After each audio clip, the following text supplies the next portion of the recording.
My name is James, if that's important. I bought a Dell tower and a monitor from a garage sale down the street from my house just a few days ago.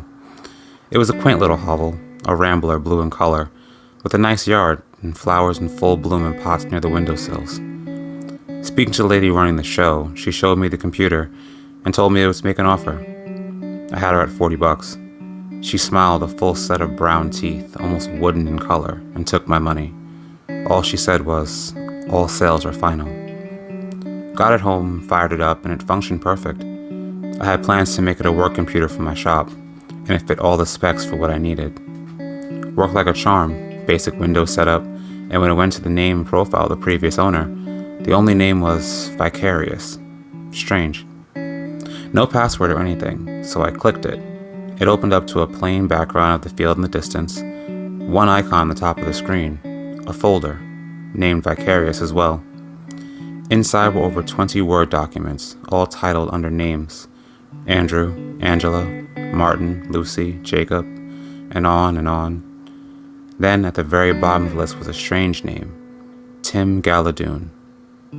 The following is the first file I opened, from the top, titled Andrew. It won't be long now. Maybe I'll be dead before he gets back. He hasn't returned since the last email. I don't have long. The catheter and colostomy bag are overflowing and the tubes are ripped out, which I'm sure was all part of his plan. How did I let myself get into this? I always thought that if you lived a normal life and a decent life, that you would be rewarded for it somehow. Maybe I wasn't the perfect person, but hey, who is? Now I know that it doesn't matter how good you are in life, bad things happen. It started when I was going to my car after a long day at the office. It was dark. In the back alley where I parked, my Lexus was secluded enough to get away with anything. I couldn't count how many times I took Maria, my secretary, back there for an evening romp against the dumpsters, and never so much as a peep from anyone. Well, this was one of those nights, and after I'd finished, I zipped up and turned around. There was an officer, just standing there watching us, not 10 feet away. His balding head was lit up by the dim streetlights illuminating the road behind him, and he had a certain look about him that was unnerving. He had to have been there for a minute or two. I didn't even hear him come up. "Evening, officer. Can I help you?" I asked timidly. He didn't respond with words.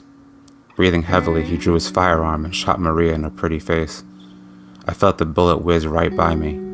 It whipped her beautiful blonde hair around her head, covering her whole face as it slammed into the wall of our office.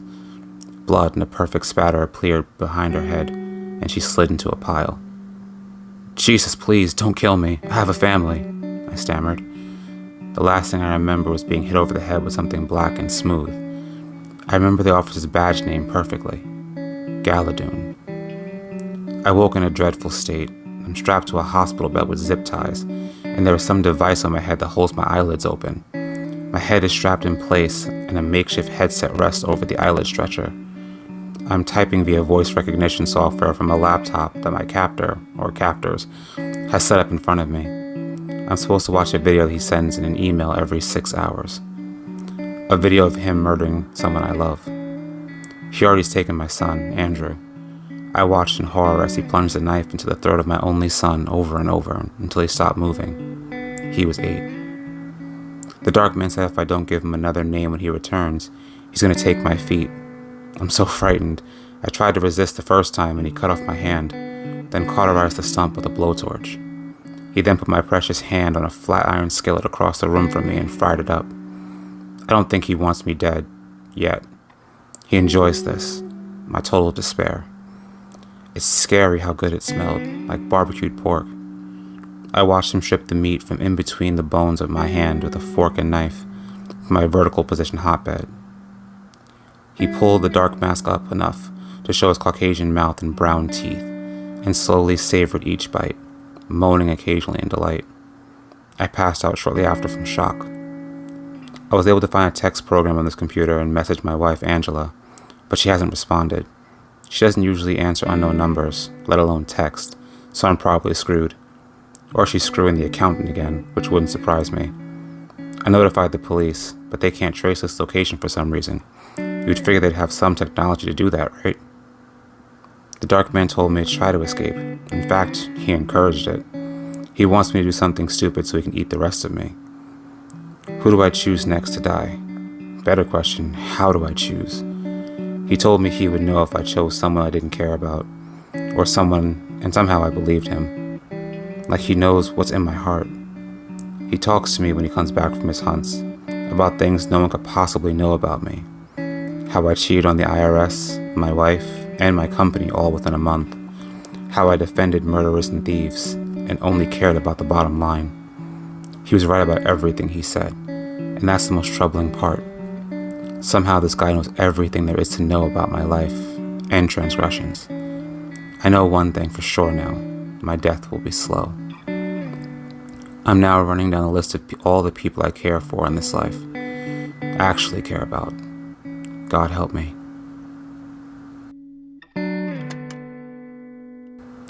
The first entry ends there. I showed this to my wife, and she didn't believe that this is real. I don't know if I do either. We took the computer back to the house where I got it to find out who owned it, and why the fuck there was such material on the hard drive. It turns out the people that lived there moved, and were getting rid of as much as they could before their departure. At least, that's what my wife said. I couldn't see any signs of anyone living there at all. From my vantage point at the front window, dust covered all the counters almost an inch thick. The grass as well was long, unkept. We left, perplexed. I'm considering phoning the police about all this. We're going to look up the serial numbers on this tower and try to find out who owned it last, or maybe who bought it originally at least. Update. Nothing turned up on the serial numbers, just that they were purchased by an elementary school nearby. My wife called the school thinking that maybe the desktop was stolen, but they assured us that it was sold at a school auction when they did a full upgrade of their hardware for the entire district. They even read off the same serial numbers we had. At a dead end there, I did actually begin looking up the names in the folder, namely recent murders or disappearances that matched their names, but came up with too many candidates to count. So I focused on my area, within 100 miles. I came up with a name that seemed to stick out more than the rest. Richard Pendle, an attorney from Massachusetts, and the disappearance of his whole family, his wife Angela, 2 kids, Andrew and Lucy, 2 brothers, mother and father, and several of his close friends and co-workers included, were all reported missing 6 hours apart from each other. Starting with Mr. Richard Pendle. Blood was found at the scene of Richard's home, but no bodies were ever recovered. The first document mentioned how he represented criminals, and the article confirmed that he was a successful defense attorney. After I read that part, I had to know what was next in the vicarious folder. I had already decided to call the police, but this whole thing happened a year ago, so it could wait a few more hours, I figured. Here is the second file, titled Angela. It was those brown teeth. Angela didn't seem to mind, probably because she isn't from money, but that woman scared me. I don't think she ever brushed those things in her life. Each slat for a tooth looked like an oak plank, polished and dark. Just like the dark man, and I swear she had something to do with all of this. I told Angela we didn't need that stupid computer, but she insisted, saying that Lucy could use it for school, and it would save me money on buying a brand spanking new laptop for her. That convinced me. Because hey, why not save a few bucks, I thought. Fuck. If I believed what I found in the damn thing sooner, I would still have a life. Everything that's happened so far, I was warned about, and I didn't listen to my instincts. Andrew would still have a life. He came back just a while ago and wanted a name. It wasn't easy. I knew I couldn't deal with death of another child. Not yet. And I couldn't handle the dark man sawing off another one of my limbs just to cook it up in front of me. I can't go on like this. I gave him my mother's name. He nodded and eyed me through his ski mask. Not once could I see the whites of his eyes, not through the dark and pallid air. As he walked by, he grabbed me where my right hand used to be and whispered in my ear. A safe choice. The woman doesn't have long. Are you going to choose your father next? You will run out of the old ones and people you care less for eventually. Stay tuned, Richie. It's going to be a really big show. With a bad reference to the Ed Sullivan Show, he was gone, and I could hear the sound of a large metal door slide shut. I've been waiting for the email, wondering how he was going to send the woman that brought me into this world into the next life. I'm a coward, unable to face my fears. He knows I won't choose to die. He knows that I would sell everyone out. Damn you, Angela. Why'd you insist on buying that damn computer? You have to live through this, Angie. Be the parent I cannot be anymore. I'm sorry. And Mom, I'm so sorry.